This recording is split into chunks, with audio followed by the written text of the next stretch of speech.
you heard what he said. He seemed to agree with your concerns. He seemed to be in the know about what you have just talked about. What's your response to what he has said? And then they seem to be working towards solving this problem. You see, whatever working they must have, been trying to work, give us meter. We have accommodated enough. Adjustments here and there, like you did say, 1 or 2 consultations, challenges and all that, fine. But what we are saying is 1 full year is gone. We are bearing the brunt. We are paying crazy bills. I mean, crazy bills are not pocket friendly at all. So all we are saying is, for God's sake, let us ensure that we get meters. And that is what we are saying. 1 year, November bill, we are not going to pay. No meter, no payment of bills. But those who have meters, for God's sake, they should pay. If it's analog, please ensure that the discos read so that they don't give estimated billings. And if they don't have meters at all, please supply. Otherwise, we are not going to pay. Discos have cheated customers. They have ripped off customers and consumers for 1 full year. We can't take it any longer. No, but if you don't pay, they will cut your light. How are you going to do that? Madam, of what use is the light you have, maybe 2 hours today, 3 hours tomorrow, and the entire, hours you get in 1 month is probably equivalent to maybe 5 days to 1 week. And then you are being billed times 10 of what you should pay, because it's all estimated and it's all very crazy and annoying. Right, I think Dr. Amadi is back to us now.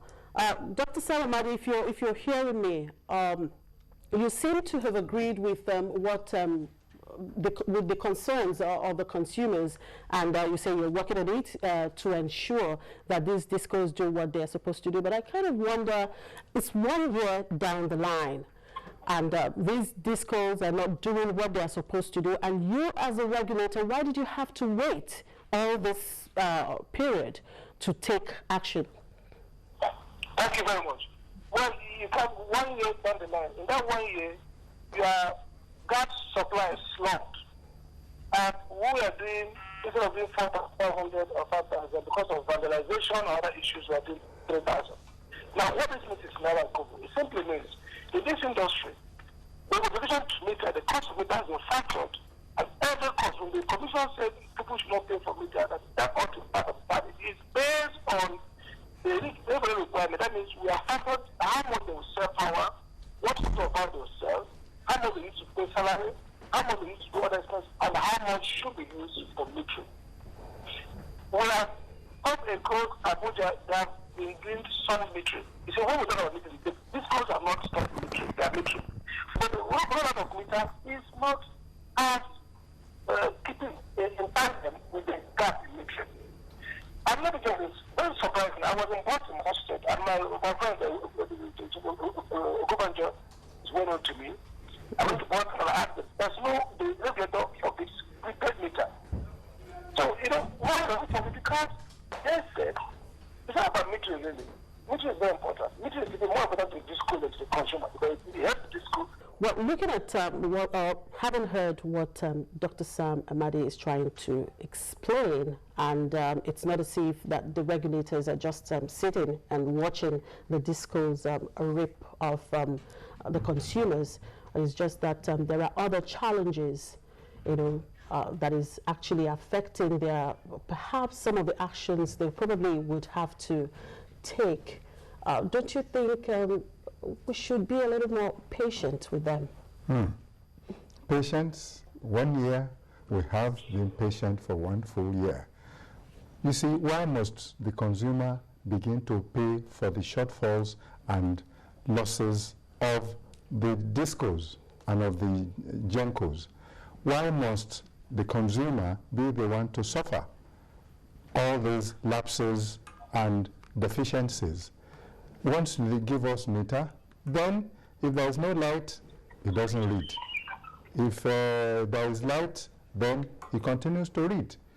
I know that there are commercial losses, there are technical losses, and these technical losses are something that the chairman, Dr. Sam Amadi, is explaining. But there are also commercial losses that, you know, some of the consumers are also, you know, sharp practicing by, you know, by passing the meter and all that.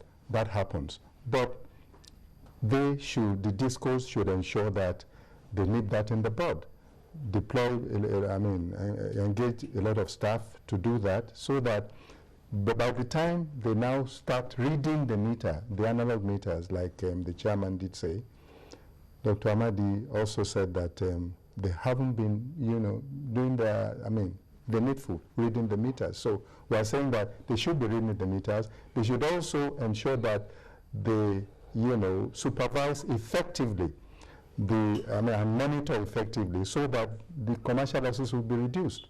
Why should the consumer now start to pay for technical losses and commercial losses all at a go by these very high estimated billings and crazy billings? All right, let me get back to Dr. Amadi. And someone is asking via tweet, now, is it all about these technical losses? Is that why 1 year after, down the line, the power situation is still terrible?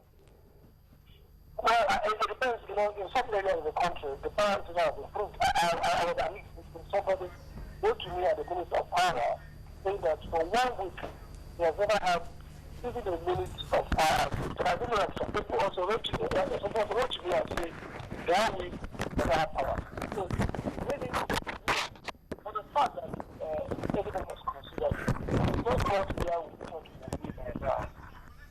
But as a way, as the consumer, because the idea is that once you privatize, there will be some kind of magical turnaround overnight.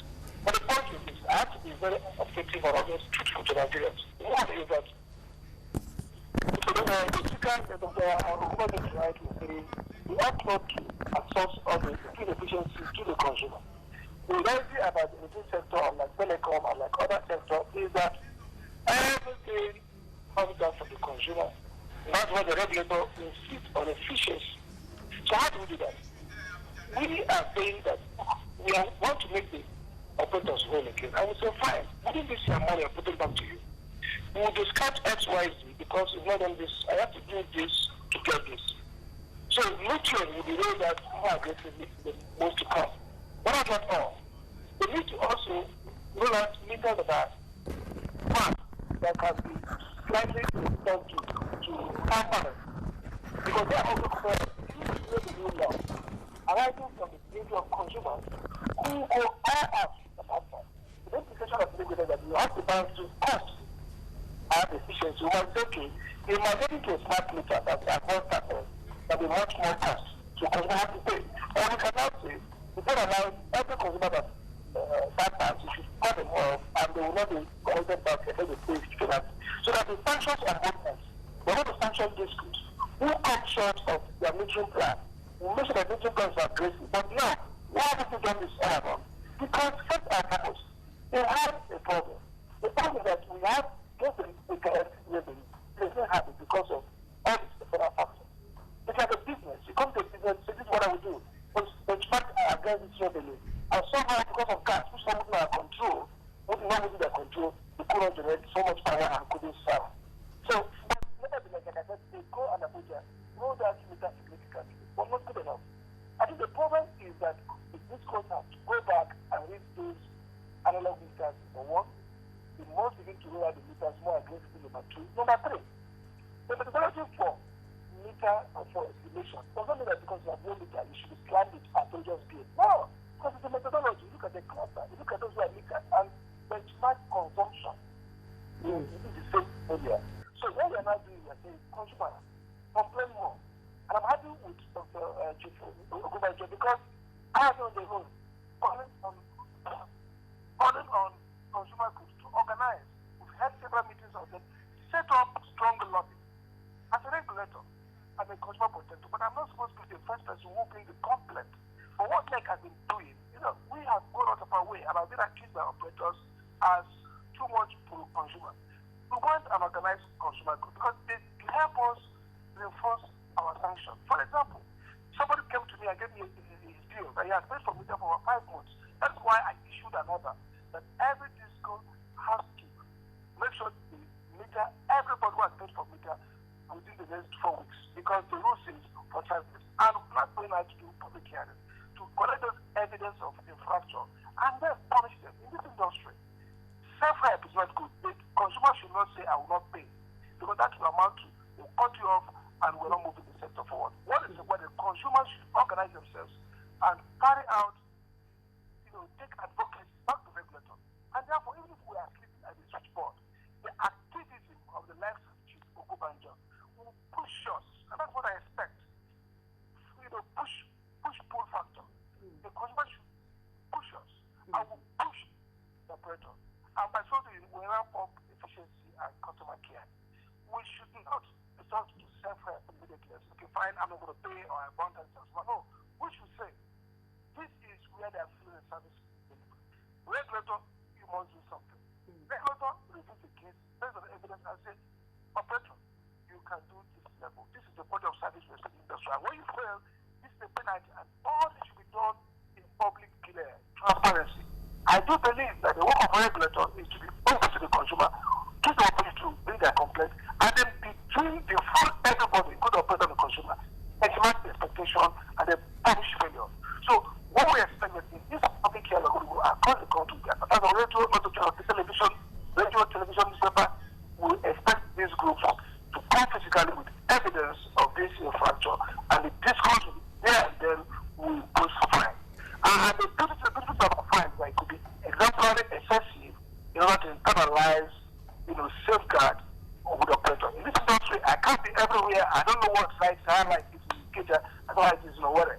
I can speak Abuja, but it's based on consumer feedback and the monitoring of our people who periodically go out and check up all these things that we're able to enforce sanctions. So I think going forward, really, I can assure you that discourse, we've tried to help them stabilize. It's important for the consumer that this industry is financially viable, that investors come and feel slightly relaxed so that we can make the investments. Don't forget that critically, whether it's the transformer, whether it is metering, to create both quantity and reliability, you need massive investment. And the regulator must show himself to be a regulator who balances the equation very well, who understands the challenges of the operator and the consumer, and who openly calibrate intervention in a manner that shows respect for investment and respect for consumer care.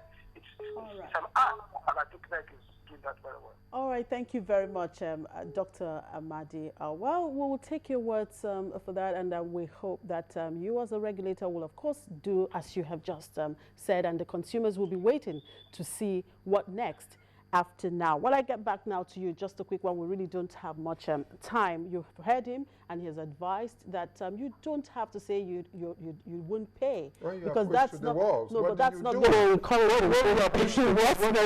So you just the advocacy. I mean, he has commended your advocacy, and I think you just have to continue with that. And he has promised that the regulator, of course, will surely do something. And so let's see what happens after now. Right?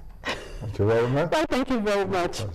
Well, that's it on today's edition of the program. We've been looking at the situation with the power sector 1 year after privatization. We'll continue to talk about it because it's an evolving issue. We'll continue to talk about it. But it's on this note that we draw the curtain on today's edition of the program. Thank you very much for being part of it. I'm Chimizi Obi Iwagu.